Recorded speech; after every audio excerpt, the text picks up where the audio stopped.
Innovation, disruption, and big issues. This is Business Game Changers with Sarah Westall. Hi, welcome to Business Game Changers. I'm Sarah Westall. Today we are going to be talking with Ezili Donto. She was the lawyer for the president of Haiti. He was the only elected president, democratically elected president in Haiti's history, from what I understand. And she was his attorney. And she's going to come on and talk about what happened in Haiti and how Haiti's being taken advantage of and all the details. I think it links in very well. It's an example of what John Perkins was talking about at the Economic Hitman, the Confessions of an Economic Hitman, and what they do for the deep state to take control of resources in other countries and to control the countries. Haiti's a perfect example of this, and so she's going to give the details of what happened so you can put a face to what John Perkins is talking about in his Economic Hitman interview. And if you haven't heard that, I recommend that you go and listen to that. And then you listen to Haiti with an open mind, and Ezili Donto, and with an open mind on how that relates to what he was talking about. And of course, she gets into the Clintons and all the nefarious activities they were doing, and Obama, the nefarious activities he was doing. And, well, actually, Clintons were doing it on behalf of Obama. The UN, it's really a kind of a desperate situation over there, and very sad that we would be doing this. Especially when you think that 1 out of 2 Americans gave money to the Haitians after the earthquake. We're a very giving people. We thought our money, we were doing good things, but in reality, none of that, I shouldn't say none, very little of that actually went to help the Haitians. And they took advantage of them when they were the most vulnerable. And you'll hear all these stories. But like I said, this is a great example of what John Perkins was talking about in the Confessions of an Economic Hitman. So here now is Ezili Donto. Hi, Ezili. Welcome to the program. Thank you, Sarah. Thank you so much for having me. I am so happy that you decided to join. I think that you have a perspective. I've covered a lot of these issues, the Economic Hitman with John Perkins and other things that are going on around the country or around the world, like within Syria. But you have so much personal experience of what we're doing in Haiti, and you have personal experience of what our specific politicians are doing, why they're doing it. And I want to get right to the crux of that. And I think I've been told you're the person. So I'm excited to have you here. I'm excited to be here. I've been watching some of your videos and love them. Love the work that you do. Thank you for having me. Thank you.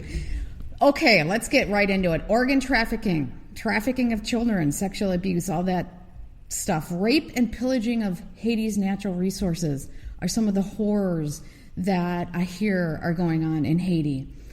I want to get into some of these details so people can understand the depth of what's really going on there. But first, let's get into what organizations and powers are responsible for those crimes.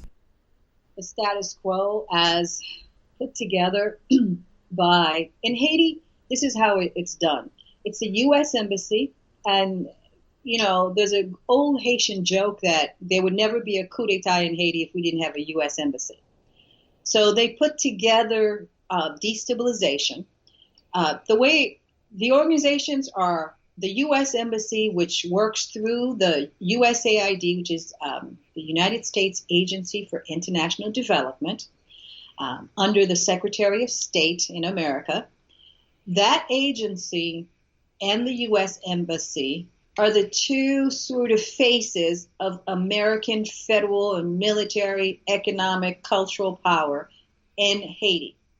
And really, it's a CIA front, and their whole purpose for over a century, more than a century, has been to keep Haiti contained in poverty, debt, and dependency.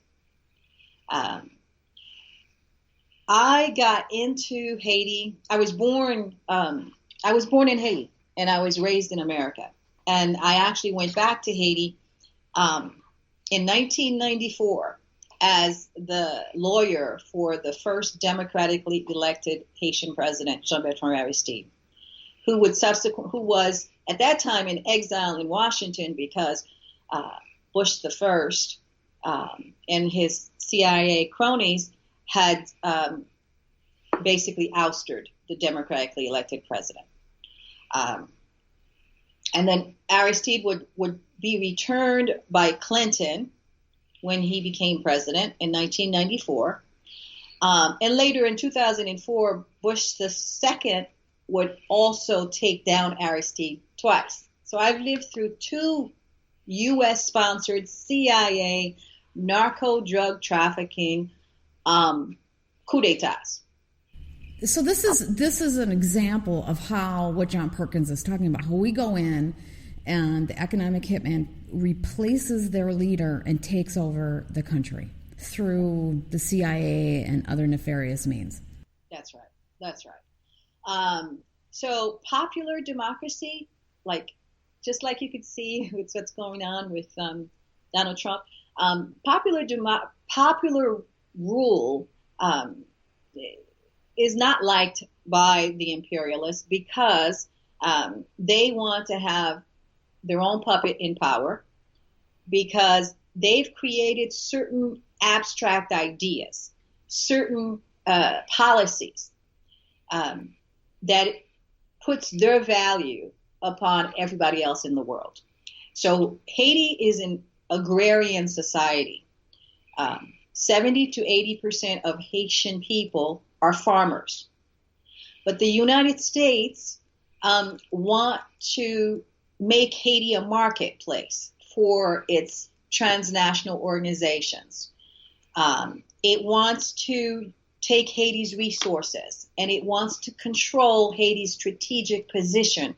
If your audience look at a map, you will see that Haiti is right next to Cuba. And where Guantanamo is, where they put the Al-Qaeda, the United States has a 90-year lease at Al-Qaeda, at the Guantanamo. And right across from Guantanamo is Haiti and this Windward Passage. It's very important to the United States because that Windward Passage allows shipping lines in commerce to go through Cuba and Haiti, that shipping line, and go down to the Panama Canal and to the Pacific. Otherwise, you would have to go all the way down past South America to get to the Pacific in terms of shipping lines. So Haiti is a strategic, important space for and since like the 1870s, the United States have wanted Mole Saint Nicolas, which is right across from Guantanamo Bay. For almost 200 years, Haiti have not allowed America to have it. Today, they basically have all of Haiti, and it was done under Obama. But through the first two coup d'etats, it's a very slow process, but the United States plans, and this is what Americans have to understand too, because the United States plans for things 50 to 100 years ahead of time. So essentially, who are the organizations and power brokers in Haiti? Right now, Haiti is a UN protectorate. So Haiti is under U.S. occupation that is proxied out to the UN so that people would not understand that it's an occupation. They call it a humanitarian mission. But it's a Chapter 7 shoot to kill war mission.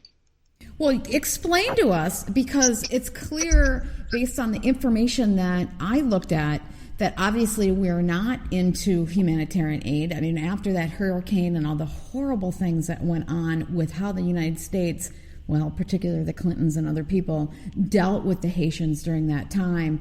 Can you give us specific abuses on the ground that's going on that clearly shows that we have no interest in humanitarian principles there at a large... Now, the average American does. We sent a ton of money to the different foundations to help the Haitians. But people don't realize that money didn't go to help the Haitians. It went to a lot of other nefarious activities. And we just aren't doing humanitarian aid like we should be, like we say we don't have integrity. We're not doing what we say we're going to be doing. So can you explain what's really going on the ground with, organ trafficking, child trafficking? People understand taking resources, so I want to get into that as well, but we do it in ways that are more nefarious. We take advantage of people, and I want people to see that. And so if you can put a face to that and what we're doing in Haiti, that would be great. Well, Haiti is special because it was the first to to go into combat with the European powers and abolish slavery. So it's very, very important in that way. So Haiti abolished slavery in 1804. And so it's the second republic in the New World since the New World began. Okay, this is not to discount indigenous cultures that were here before, but Haiti was the first place that the European came and enslaved people in the West. The very first place. It has always used the humanitarian pretext to enslave. That's just what they do. They use the humanitarian pretext to enslave, to take resources, and to dominate. So in this circumstance, when I came into the picture, like I said, Clinton returned. So Bush the first got rid of Haiti's democratically elected president. Then Clinton returned him because at that time we were dealing with the fall of the Berlin Wall, and everybody wanted to make, democracy was the new word. So it was no longer we're fighting communism. The new word that the United States started using to destroy democracy was democracy. I mean, it basically, before the United States kept in power dictators in Haiti, the Duvalier regime from 1957 to 1986. Then when the Haitian people fought back and they got a democratically elected president, that the reason why the United States is concerned about Haiti, like I said, is because of its resources and because it wants to make an example out of Haiti. So they came in 2004. So we got our independence in 1804. They came 200 years later. Before that time, Haiti won its independence from France. We are on an island divided between Dominican Republic and Haiti. So Spain and France had control of that island.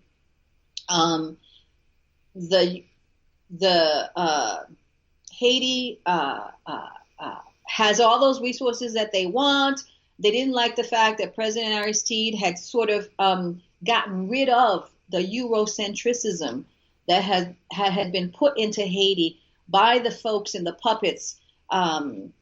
So they came in with the CIA. They came in with the NGOs. They came in with the drug traffickers. Did he want his own currency? Was that what he was shooting for, and didn't want to use the euro, or what was the deal with that? Yeah. Well, what he just asked some just basic things. It's so sad because so many people died for just this. He just asked for the minimum wage to raise the minimum wage.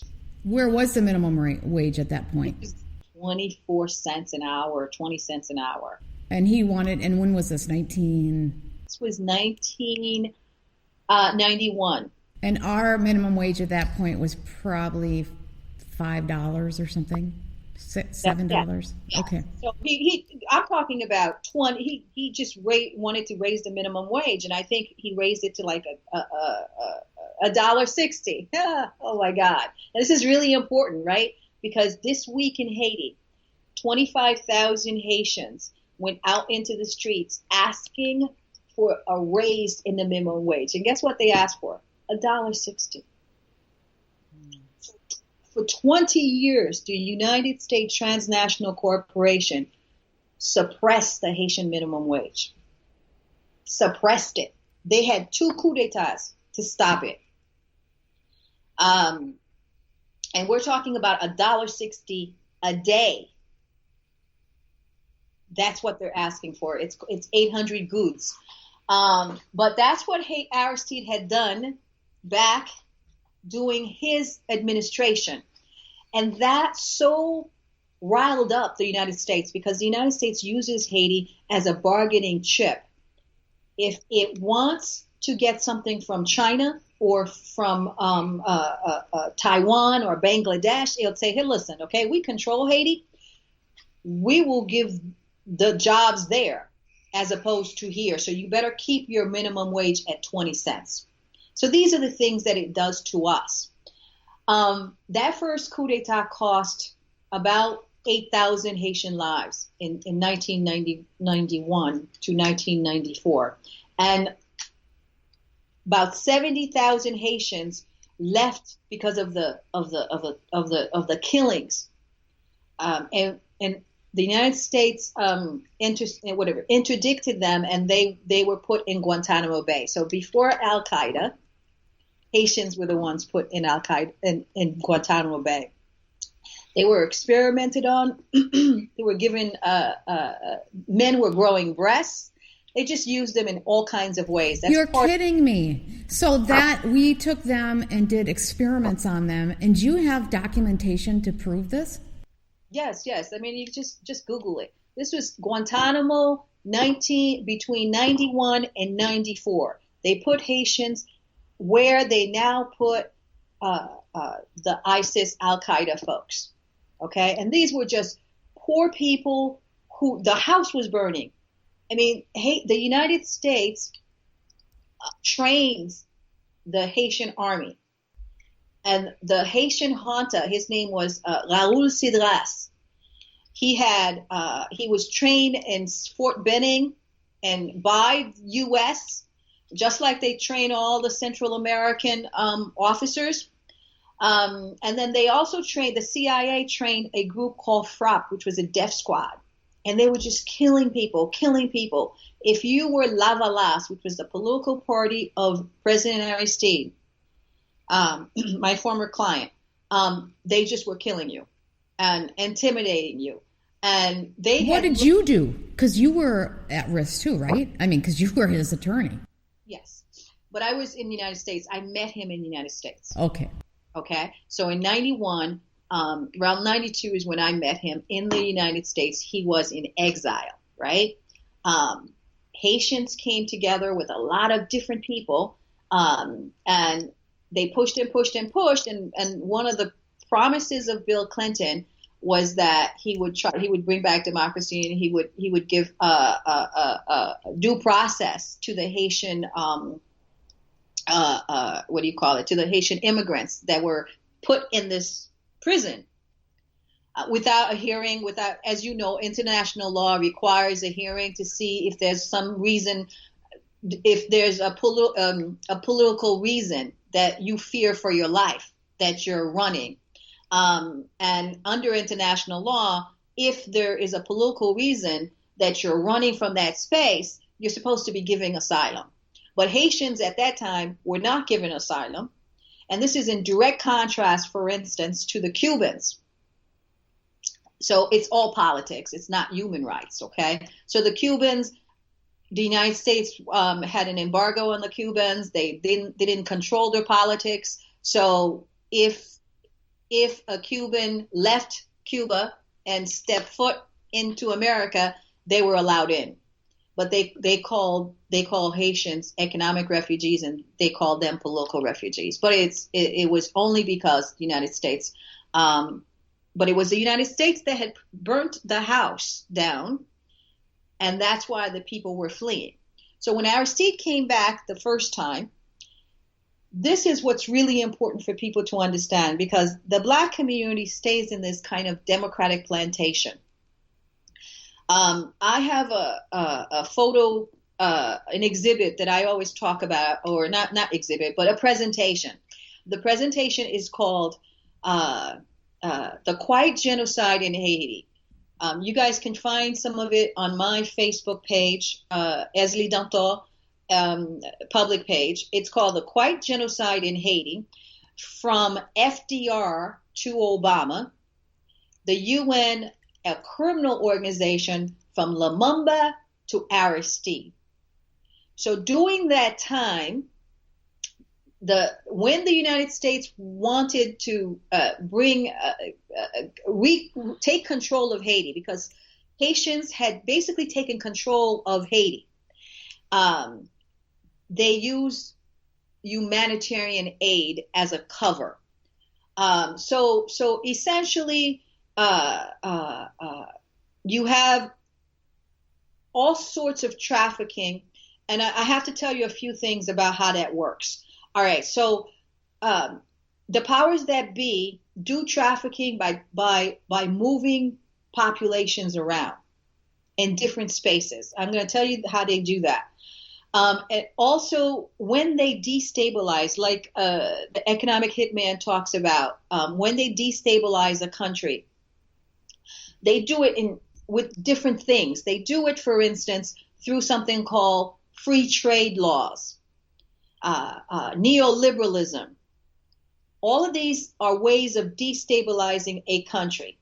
Okay, so neoliberalism is an economic concept that says that no regulation, no capital regulation, so that if a foreign company makes money in Haiti, they can just take out all the capital. There's no regulation. There's no, you've got to invest X inside the country. You've got to leave X. None of that. And they want tariffs lowered. So one of the things that Bill Clinton did, now it wasn't Bush, okay? It was Bill Clinton. Bill Clinton did was, before Aristide was put back into office, he was forced to first sign a World Bank IMF agreement that required that he bring down the tariff on rice. At that time, Haiti could feed itself and grew its own rice. Once the tariff went down under this regime that he was required, regime of economic austerity that he was required to sign, once then, big agribusiness from Arkansas could dump food into Haiti, and the local farmers can't sell their goods because the American rice is less expensive. So because of those policies, Haitians lost something like 850,000 jobs.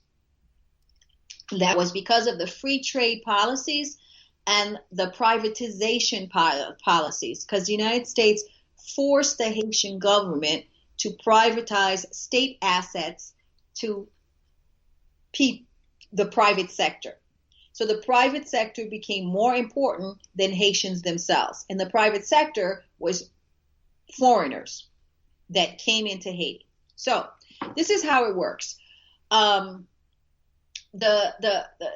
I like, this is how the patterns work. There is a black intellectual called Neely Fuller, and he talks about imperialism and colonization and how the powers that be work.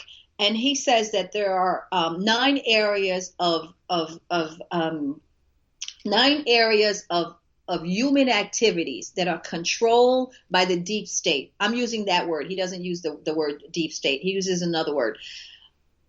Those 9 areas that they control, they have a narrative that is not the real narrative. They control economics. They control entertainment, they control education, labor, law, religion, sex, cultural, how it works, and then war, how to go to war. Each of those areas of activity is about keeping the powers that be in power. So, for instance, in the United States, academia in the last, let's say, 30 years, have been absolutely regressive. I mean, they just are a mouthpiece of whoever is paying for their grant, whoever is paying for their dissertations. So you have a situation where, I'll give you a couple of examples. So in that way, when you have the entire society is about, everything is fake. Education is fake.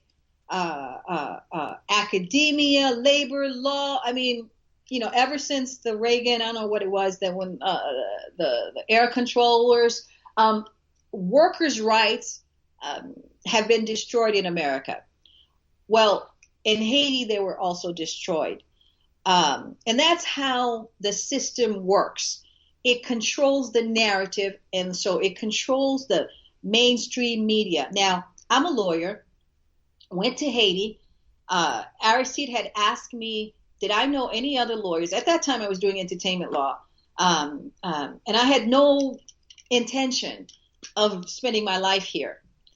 I thought I would just go to Haiti, be of assistance, because Bill Clinton actually said he wanted Haitian Americans to go down to help. And so I created an organization called the Haitian Lawyers Leadership Network. And the reason I did was for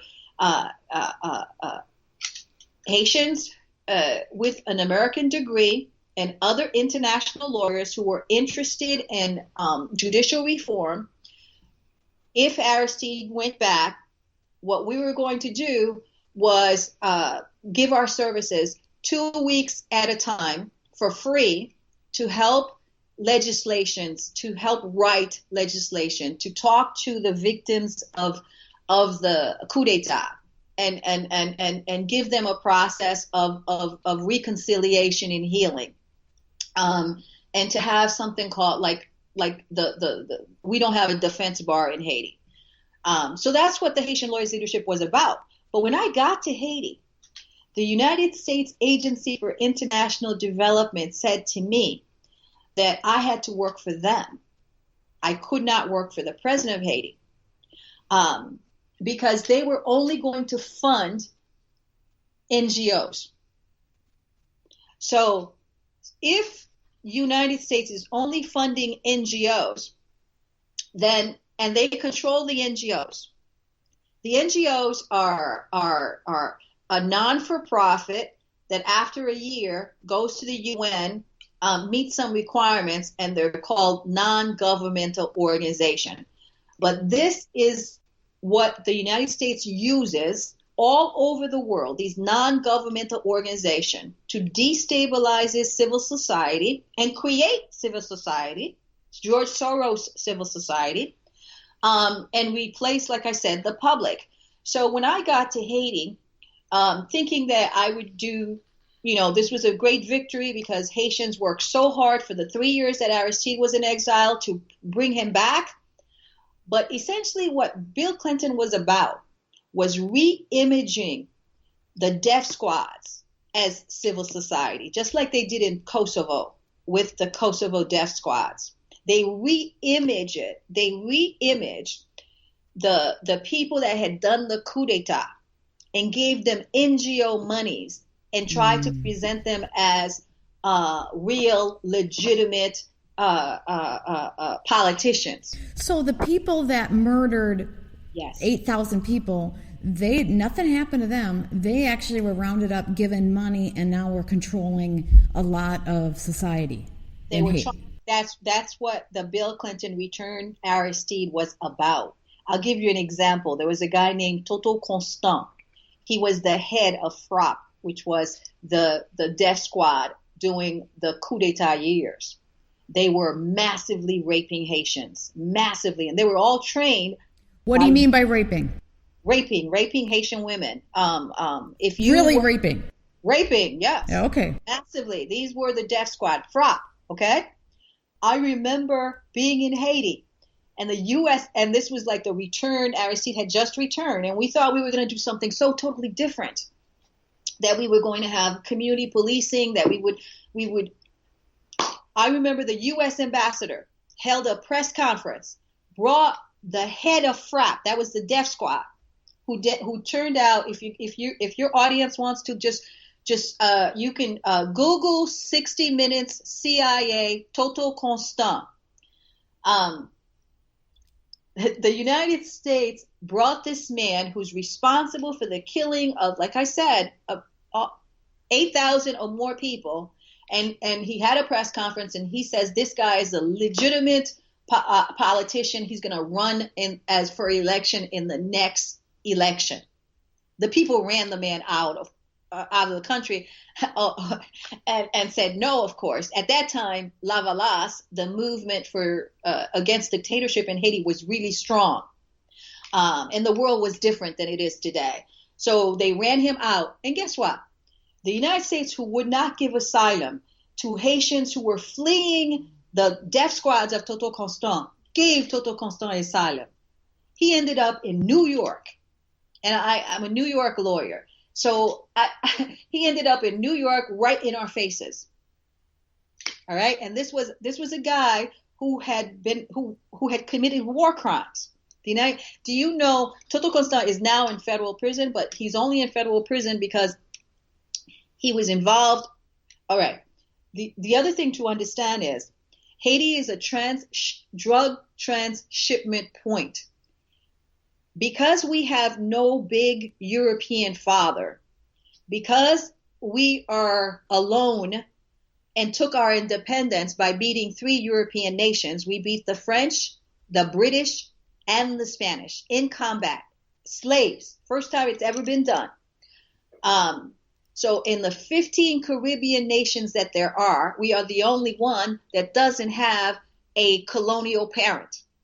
The United States, of course, embargoed us for over 60 years, longer than the Cuban embargo. So when Haiti became a nation, Jefferson, who was raping Sally Hemings daily, essentially said that we can't have this, and we had an embargo. The embargo isolated Haiti. So as a new nation, if you can't trade, it's very hard to grow. So the people did self-sufficient farming. They did not. That's what we did for all these years. So the embargo that Jefferson put on Haiti didn't come out of Haiti until 1861, when there was the Civil War.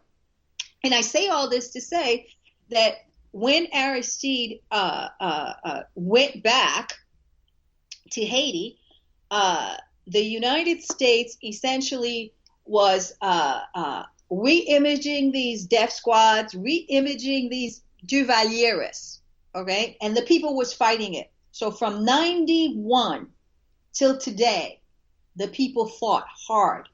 But today, all the Duvalieres are back in power.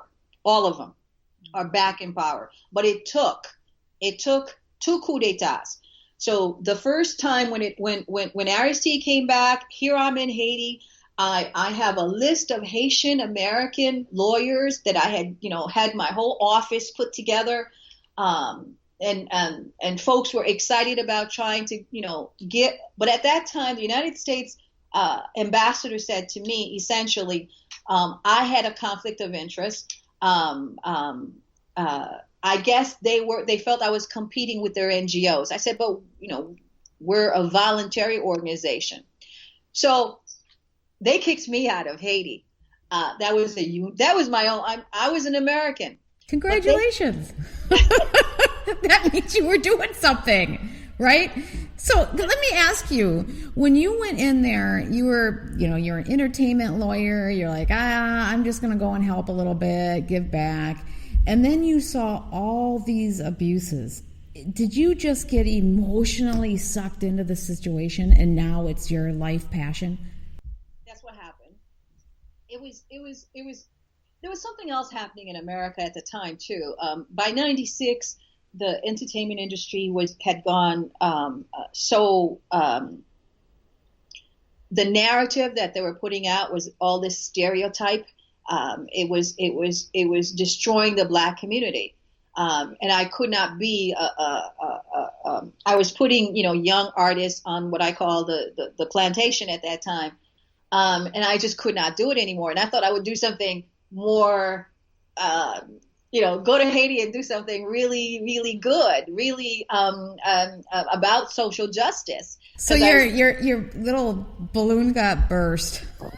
Your naivety, like everybody else. I mean, you go into the world thinking, I'm going to go do good. I was going to do good. I could not stay in the entertainment industry. By '96, it was the misogyny was so heavy. I could not stand behind what the music had become. The apartheid in the music industry was tremendous. And as a militant, as an advocate, after the death of Tupac and Biggie, and I used to represent members of Public Enemy and some of these guys, I just could not participate in that misogyny. I could not participate in what I saw happening with the mass incarceration process. So when Aristide was in exile as a writer, I wrote this piece called Haitian Women Sleep No More. And when I wrote that piece, he asked to meet me, and that's how that happened. But when I got to Haiti, it was so amazing because I had always been Black, and then they changed names. I was African American. Then when I got Haiti, I was Haitian American. Like, okay, all right. So there's all these kind of hyphenates to about you that didn't, that I was trying to figure out, what does this mean? So when I went to Haiti, it was the U.S. ambassador who basically said, we got to figure out a way to get rid of this woman because she's coming in with 250, a list of 250 Haitian American lawyers who are, at that time, that's what I had, who are licensed to practice law in America. That's really scared the hell out of them. And so a lot of things happened to me, and maybe it's not the time. Another time I'll talk about it. But essentially, okay. I mean, listen, I was living in a hotel because I had no parents or family in Haiti, and there was a night when somebody shot my room. So all those things happened to me, and I ended up coming back to your life was in danger, and you needed to protect yourself. The United States takes this. The CIA and the intelligence folks are very specific about what they want in Haiti, and so they have a pattern. The pattern is they have these overlords, and the overlords are in maybe 3 different categories. They'll have poor people that they blackmail and train as police, just like they train ISIS. They train the Haitian FROP, okay? Just like the United States trains ISIS in the Middle East, they train FROP. And then they would finance these things doing things that like organ trafficking, like drug trafficking, like arms trafficking. That's how the CIA and the deep states finances its regime changes or its black ops. And in Haiti, the second in command to the Haitian army. Now, all of the Haitian army officers were trained by U.S. and U.S. Special Forces. What happens is that when they train them, they give them things like visas. They give their families grants to go to college in America. They connect with them, and so they co-opt them. So these guys will never find that kind of offering in Haiti, and you really have to be very, very strong morally, intellectually, not to fall prey to these CIA agents' various ways of co-opting folks. So they protect their own. Besides the fact that Haiti's geographic where they're located, what about Haiti do we care so much about? I know you were talking about the natural resources. Haiti is just filled with natural resources. Can you talk about that a little bit and why the United States cares so much? Iridium is a extraterrestrial. It's an asteroid that fell on Haiti. Haiti is a land of mountain. It has mountains of iridium. The United States have been carting it out since 1986.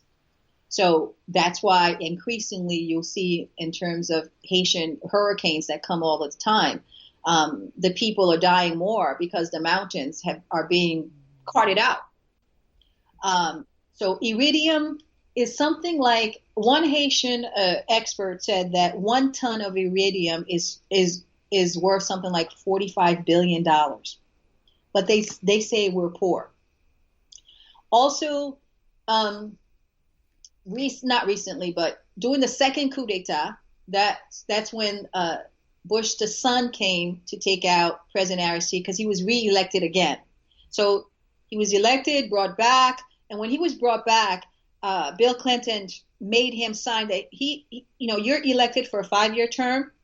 He was taken out like his first 7 months, but when he brought back, they told his time and said, no, they didn't tell his time. They basically said, you have to, you can't go retroactively and do your 5 years. So when Aristide went back the first time, it was on the condition that he would sign all of these IMF, World Bank loans and privatization stuff, and that he would leave office within a year.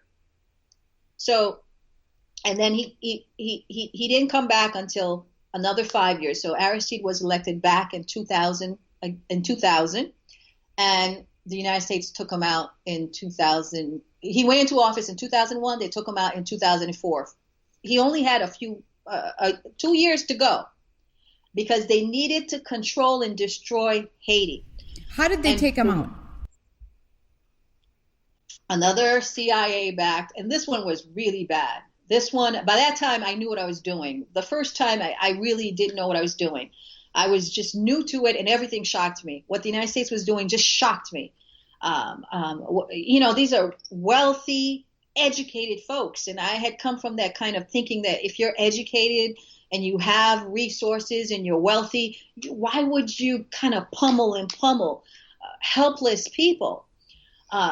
And that's what they do. They pummel Haiti. So the way they took him out was they financed, FROP had been disbanded.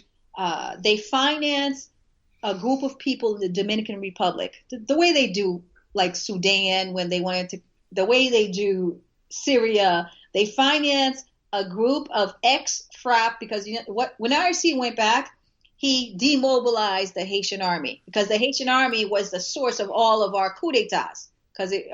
So he demobilized them.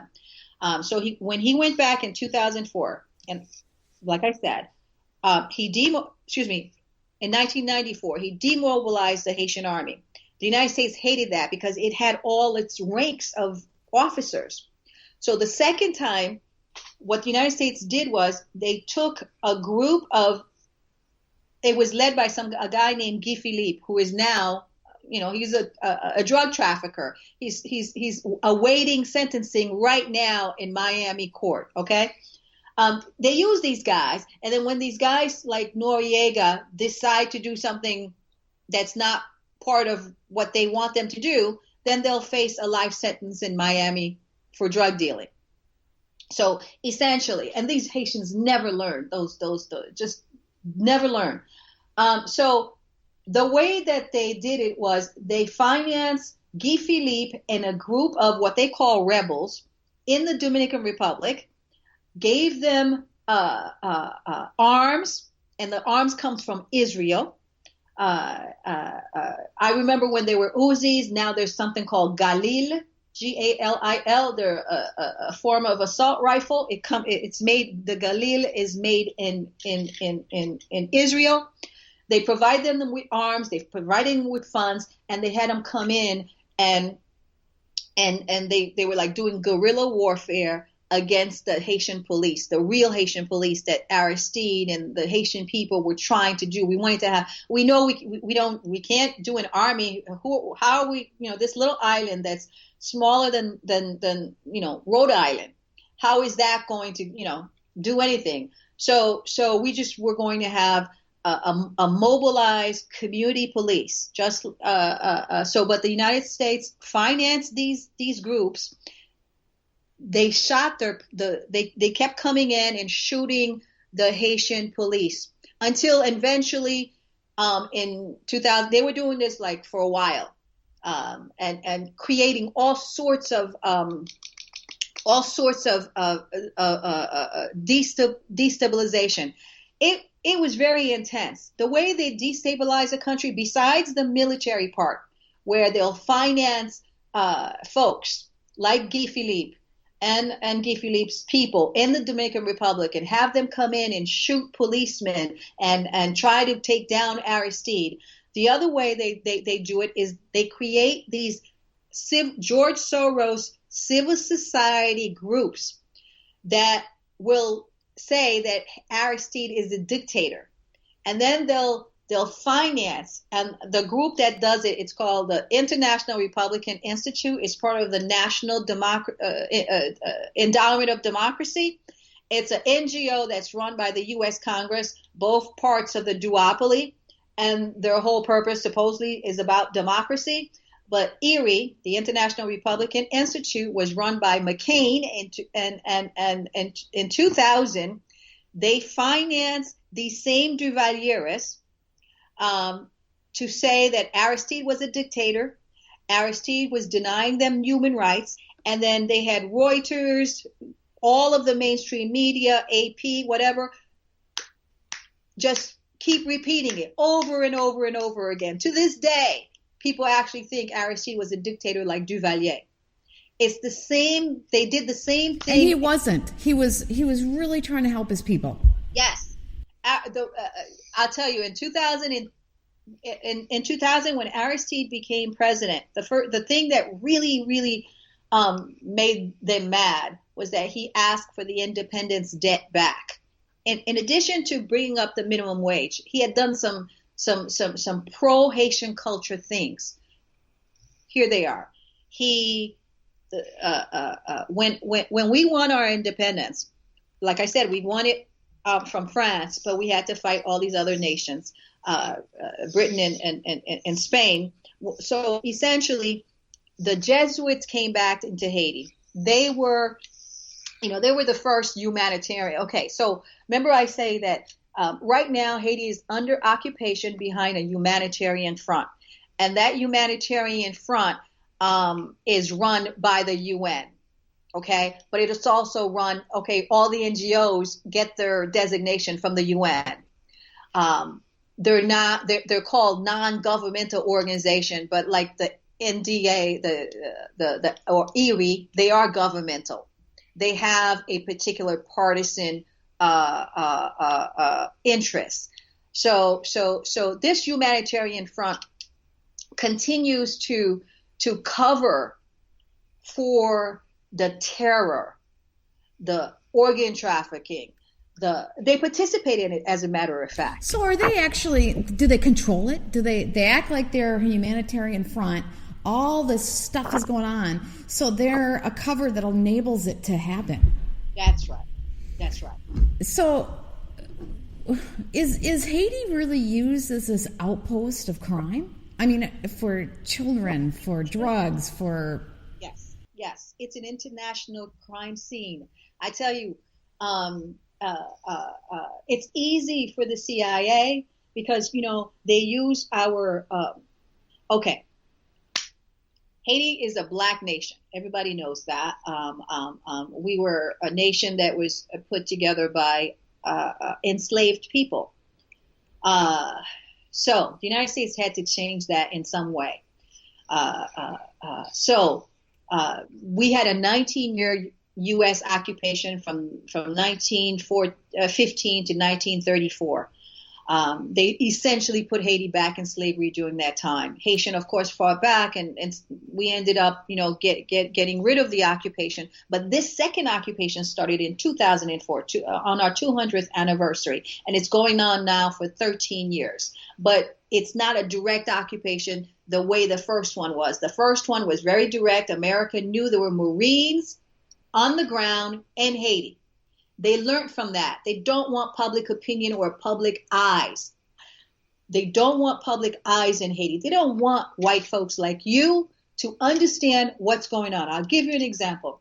If you look anywhere on the internet, you see I say, what does Ezili Dantò do? Ezili Dantò exposes the media lies about Haiti. People are given a narrative, an official narrative. That official narrative keeps them from going to Haiti and seeing what's going on. That official narrative also allows NGOs to raise money. For instance, they say Haiti has less than 2% forest cover. That is a lie. Haiti has about 32% forest cover, which is the same as Germany, the United States, and the same as Germany, United States. There's another country I was going to think of, Ireland. But development agencies will use this lie to go raise money and say they're planting trees in Haiti. Nobody looks at it. They say Haiti's just violent. Okay. The country next to us, Dominican Republic, is almost 4 times as violent as Haiti, but they don't have a UN occupying force. Haiti's violent rate right now is 10.2. When the UN came into Haiti in 2004, let's say 2006, our violence rate was 5.7 over 100,000. That was our violence rate, and it was equal to that of the United States. But we had a UN shoot to kill. So they make you think we are just cannibals, that we are going to, and that narrative allows them to make money, raise money, and commit all kinds of crimes. So you said that we created an occupation in 2004. That was under, so you said that we take 50, 100 years. I'm sorry, go ahead. No, go ahead. No, ask your question. So it was a 50, 100 years. So all the presidents are in sync with this, whether it's Clinton, Bush, or Obama, they just push it through. Yes, except that my analysis is that it's worse for Black folks, both in the United States and in Haiti, when it's a democratically elected president in America. And the reason I say that is, let's look at just the facts, right? Obama, for instance. Like I said, I go all the way back to FDR. FDR was, lionized in America because of the New Deal and so forth. But he was known, and you all can just Google it, he was known as the Butcher of Haiti. Well, I just did a report on the Great Depression, and there was a lot that came out on FDR and what he did here, but it was really covered up with PR. But the Democratic Party was the party of the Ku Klux Klan, and they were the racist party up until recently. And right. The Republicans were all about civil rights. So there's some weird shift that turned. Yeah, they say it was that phone call that Kennedy made to Martin Luther King. It just switched things. So all the people switched because of one phone call between two people. That's what it said. Right. Yeah, in my experience, I call them the duopoly. The duopoly is equally imperialistic. Agree with that. The establishment is not looking out for the interests of the masses. It's looking out for its own interests. But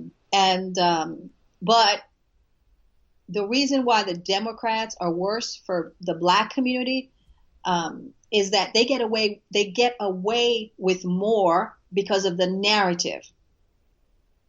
The narrative says that they're more into social justice. They're more into workers. That's the narrative, and because of that narrative, they just get away with more. That's why. And to be fair, they might be on the grassroots level, but not when we're talking about the big strategic moves. Certainly not in they have no difference in the political arena. During the Kosovo War, for instance, I think that was 1999. It was the right wing that opposed that war, not the left. It was like the libertarians and folks. Well, that's what's going on right now with a lot of things. That exactly. Because the right is really against the war in Syria. We're really against a lot of things. I'm saying we because I think I don't know what I am. Because I always thought I was, left, far left almost when it came to civil rights and all these other things. Now I'm like, maybe I'm far right. I don't know. That's why I'm independent. Because I just want everybody, I'm a humanist. But I don't like all this crap the government's putting on us. Exactly. See, so right now, the Democrats is the war party. Totally, without a question. At a point in this election in 2016, I said to I run the Ezili network, and I said, listen, we've got to do something. We this Democratic Party, because Obama was so awful. He was awful in Libya, caused the death of so many black folks, caused the death of so many folks in Yemen, Somalia, expanded AFRICOM. Why was he so much worse than what we had normally? You know what I mean? He was supposed to be this beacon of hope. I think he was the Manchurian candidate. I think that he did. To be fair, he at least put an image on Black Power, which is great because that crap. People are humans, and we should all look at people for character. Mm-hmm. But maybe this is good too. Black people can be bad too. They're not all pro-black. You got to look at the character.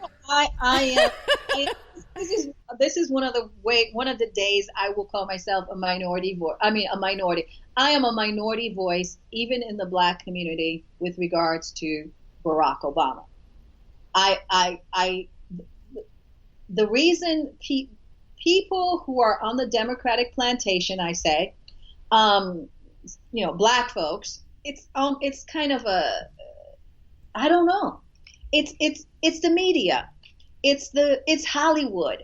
It's what they are brainwashed to believe. Instead of like looking at really what's going on, they go and they're herded into these kind of narrative, the official narrative.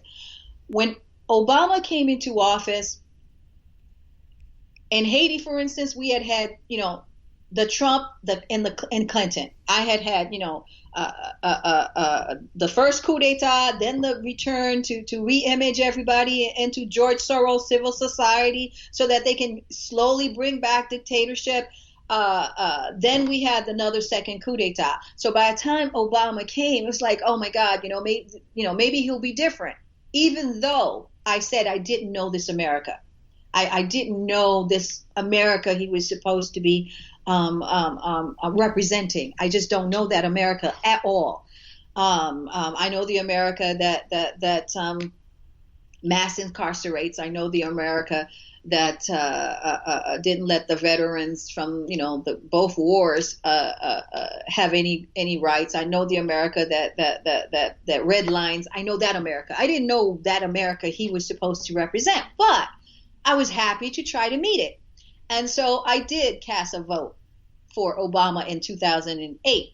But within 6 months, just like with Trump right now, okay, I haven't said too much yet on Trump because I'm going to give him the opportunity to, we don't have any choice. He is still anti-war. And that's really important for the planet right now. Yes. And I wish people would really understand that. I mean, really understand that. Because if we had had Miss Hillary Clinton in the White House, we probably would have already been in World War III.